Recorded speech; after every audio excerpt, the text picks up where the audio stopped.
8h35, on va revenir au prochain match des Bleus.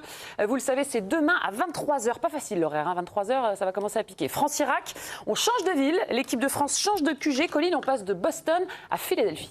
Tout à fait, les Bleus ont fait leur dernier entraînement. Mais je bois tes paroles, français, pour ça, d'accord. Donc, ils ont fait leur dernier entraînement au camp de base de Boston et ils partent aujourd'hui pour Philadelphie. Alors que donc pour le match de New York, ils avaient un hôtel dans le New Jersey, loin de la ville, au calme, à la campagne, c'était merveilleux. Et bien cette fois-ci, ils sont en plein centre-ville de Philadelphie, dans une rue très animée.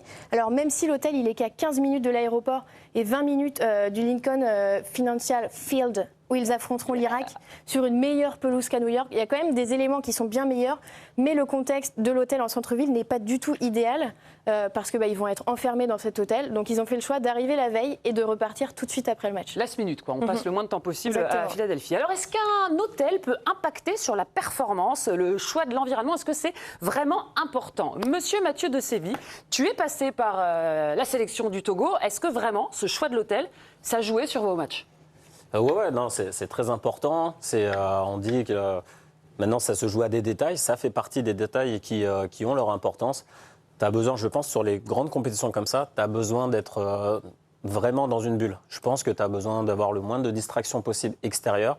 Tu as besoin que les joueurs se retrouvent, vivent une expérience entre eux pour créer des souvenirs entre eux, ne pas avoir de pensée extérieure, de la distraction extérieure. Mais tu te coupes de tout aussi. Tu peux passer à côté d'un mondial. Si tu es vraiment isolé dans un bunker, on a des souvenirs, c'était pas des bons souvenirs pour tout le monde. Hein. Non, mais au contraire, si le groupe vit bien, je pense que c'est important d'avoir des joueurs qui sont entre eux, de pouvoir sur leur temps libre créer des moments de convivialité entre eux, des souvenirs entre eux.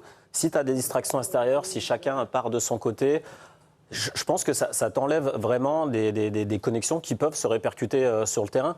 Donc il y a peut-être des joueurs qui vont peut-être mal le vivre, qui ont besoin de sortir de ça. Mais malgré tout, je pense que pour le bien collectif, c'est important d'avoir un environnement où les joueurs vont pouvoir se retrouver et qu'il n'y ait pas de distraction extérieure. Moi, je me souviens que mes premières sélections avec le Togo, on était dans un hôtel qui était en centre-ville. Et c'était la jungle, quoi. Les gens sortaient, il y avait du monde, des gens qui venaient, ça partait dans des bars, etc. Enfin, il n'y avait rien de professionnel. Et c'est Claude Leroy qui est venu après et qui a remis un petit peu de l'ordre, de professionnalisme dedans. On est allé dans un hôtel un peu plus éloigné où on était vraiment en autarcie totale. Et ça joue beaucoup, je trouve, sur la performance. Et encore plus sur des compétitions comme ça. Petite vidéo sympa, parce que l'avantage d'aller en centre-ville, d'avoir son hôtel en centre-ville, c'est aussi que tu peux profiter de la ville, t'imprégner de la culture. On a un exemple avec 3 joueurs qui sont allés faire un petit tour dans une chaîne de burgers bien connue aux États-Unis. Désiré Doué, Bradley Barcola ou encore Malo Gusto. Voilà, ils peuvent aller manger ils sont derrière là avec la capuche. Tu peux aller manger un burger incognito, tu peux t'imprégner de la culture locale et ça fait du bien. Là, tu fais vraiment ton mondial. Oui, c'est sûr, c'est certain. Moi, je pense que c'est très important de réussir à recréer un cocon quand on n'est pas chez soi. Tout simplement, c'est vraiment primordial. Et aujourd'hui, on connaît la compétition de la Coupe du Monde, mais on la connaît surtout dans les conditions qui est celle des États-Unis. C'est-à-dire qu'il y a 3 pays, il y a États-Unis, Mexique, Canada. Il y a énormément de déplacements. La France a la chance d'être dans un groupe où ils restent dans l'est du pays, donc il y a très peu de voyages. Mais il y a certaines équipes qui ont 5 à 6 heures d'avion à chaque fois qu'ils doivent se déplacer. La récupération, elle est hyper importante. Donc en fait, quand on a cette composante qui est hyper complexe à prendre en compte, eh bien évidemment qu'on va optimiser tout le reste. Et l'optimisation, elle passe par la qualité du matelas, la qualité de la nourriture, la récupération, le niveau aussi tout simplement d'infrastructures et de possibilités pour récupérer. Je pense à la cryothérapie et à tout ce genre de choses. Donc c'est hyper important de réussir à recréer un cocon, que ce soit physique et mental pour les joueurs. Et vous le voyez, les Bleus, c'est plutôt assez simple d'accès, les prochains hôtels et les prochains déplacements. Braque, t'es team centre-ville ou isolé dans un bunker avec des parcs et des jardins Non, moi je serais toujours team centre-ville. Moi j'aime bien. Ah voilà. Mais non, mais c'est pas ça en fait. Moi j'aime bien quand on est au cœur du truc. Encore une fois, c'est toujours un peu compliqué quand t'es pas sportif de haut niveau et que t'as pas vécu ces moments-là. Mais moi j'ai quand même l'impression que dans le sport, c'est important de s'imprégner de l'environnement dans lequel t'évolues, dans lequel tu pratiques ta compétition. Parce que si tu t'isoles trop, si t'es trop dans le confort, si t'as ta petite piscine, si t'as ton petit déj avec juste les oiseaux, bah ouais, je trouve qu'il te manque. Je suis pas d'accord avec vous. c'est important d'avoir quand même ce truc-là, Là, tu vois ce qui se passe, tu vois. T'es sur le chose positive, dans le sens où tu dis, il faut s'imprégner des choses positives autour, mais ça peut être aussi négatif. Quand t'as 4 Hollandais qui sont complètement bourrés et qui rentrent de l'hôtel et qui font du bruit à côté, c'est horrible. Ils ont leur sortie, on a vu les joueurs, ils ont sorti. Il se passe rien, c'est top, mais il peut très bien aussi se passer quelque chose. Il peut se faire invectiver par des supporters, tu peux avoir quelque chose de négatif. C'est malgré tout un risque qu'ils prennent de pouvoir sortir comme ça mais là-bas, ils sont dans une grande compétition. Là-bas, il n'y a personne qui va les déranger. C'est pas Kylian Mbappé non plus. Mais ça, t'en sais rien, Breck. Il suffit d'une fois, tu peux avoir quelque chose, quelqu'un qui est mal luné, qui va venir les invectiver, qui va faire quelque chose. Si, on parle de ça. Je trouve que c'est malgré tout un risque à prendre. C'est bien, ils le font et c'est cool. Ils ne vont pas pouvoir le faire. Je pense tous les 3-4 jours. Il leur a accordé peut-être une journée parce qu'il y a une victoire et que ça s'est bien passé. Encore une fois, si demain tu as une défaite, etc., il faut peut-être mieux être dans son cocon, resserrer les liens, plutôt que chacun parte faire du shopping ou aller manger au resto. Tu vois. Pourquoi ce choix de camp d'ailleurs, on sait, Colline ? Justement, la question a été posée à Vincent Duluc, ce sont nos confrères de l'équipe qui l'ont interrogé sur pourquoi est-ce que les jeunes préfèrent aller en centre-ville. Le souci, c'est un choix qui a été fait en fonction d'une nouvelle génération de joueurs. C'est-à-dire qu'il y a un moment où les joueurs étaient d'accord pour être au vert, pour être loin du monde, pour faire la sieste, pour rester tranquille, etc. et manger des carottes râpées toute la journée, il n'y a pas de problème. Aujourd'hui, c'est une nouvelle génération, c'est une génération qui a besoin d'être connectée, c'est des générations de centre-ville. Et donc je pense que c'est un peu pour ça aussi que le stade de l'équipe de France a pensé que c'était le meilleur choix.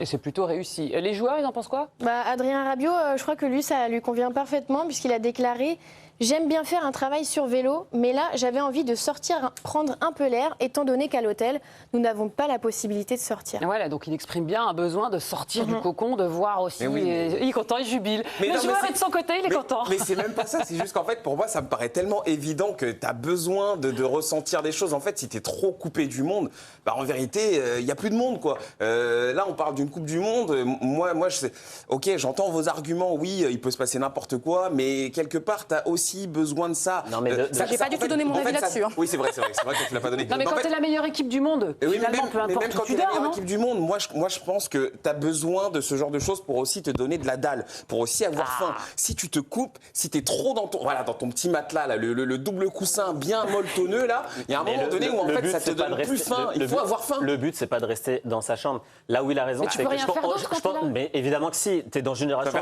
où ça joue moins aux cartes. Il y a plein de choses. Nous, on était.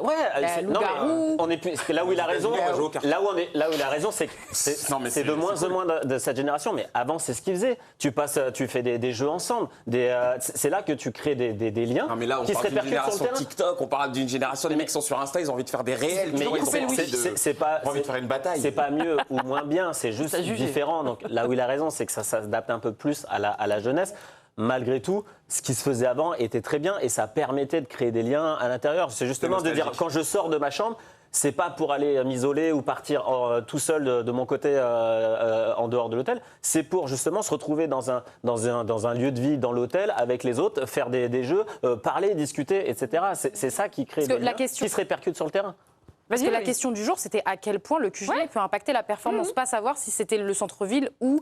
ça fait partie. Donc ça fait avec ta famille, avec des supporters, loin, isolés. Très honnêtement, là, c'est particulier parce que si on me pose la question en règle générale, je pense que c'est mieux d'être un peu mise à l'écart. Sauf que là, tu es dans un pays qui est les States. Et pour le coup, il y a la moitié des Américains qui savent pas qui est Désiré Doué. Donc on en profite. Donc pour le coup, là, dans ces conditions-là, je pense que ça peut être plaisant de pouvoir tout simplement prendre un petit peu l'air parce qu'en Europe, ça n'aurait jamais pu se passer comme ça. Les gens n'auraient pas pu sortir, n'auraient pas pu profiter de ça. Donc oui, je pense que là, dans cette situation actuelle qu'est les États-Unis, je peux comprendre leur envie et leur besoin d'aller prendre l'air, mais je suis assez d'accord avec Mathieu sur le fait que tu peux réussir à créer des moments, à créer plein de moments importants, et ça crée même aussi beaucoup de cohésion de devoir jouer au loup-garou, de devoir jouer aux cartes. Nous on jouait, c'est trop bien. Mais lui, il est nostalgique en fait, Mathieu, parce qu'il se souvient de comment c'était avant. Mais avant, c'était avant. Aujourd'hui, tu as envie d'être connecté avec ton époque, et dans l'époque dans laquelle on est, les mecs, ils ont envie de s'aérer l'esprit différemment. Je suis désolé, mais... Ça va, ils sont là depuis 2 semaines.